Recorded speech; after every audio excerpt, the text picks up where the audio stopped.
All right, fellas. So we have for the first game today for the review, we're going to do a small stakes 9-man game. It's either a $1.50 or $3.50 game. But and then after that, we'll get into a $7 18-man.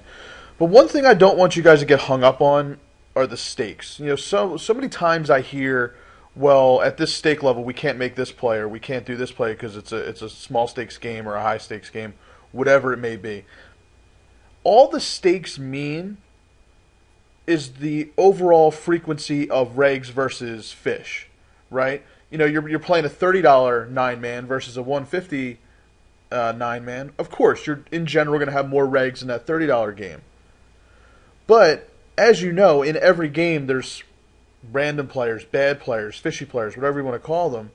And they all do the same crap. Whether you play a $100 sit and go or a $1.50 sit and go, you still got the guys playing 35-10 and going all in with a bunch of crap. You know, whatever it may be, you still get these types of players. You still get tight players. You still get loose players.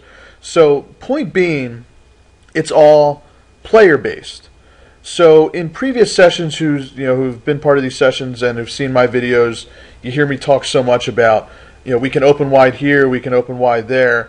In the lower stakes games, you may not be able to use that strategy a ton just because by nature you're not going to have, a full tight table.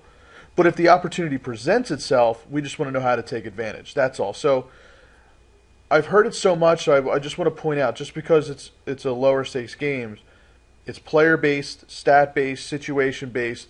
Same type of situations and players come up in all game types.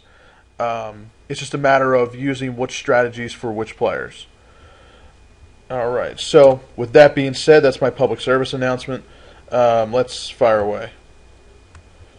So if we look at this table now, obviously, if this is your first hand at this table, you don't know what these stats are, most likely, unless they're regs. But for what it's worth, we'll just take a look. Obviously, we've got some pretty loose players here on the surface.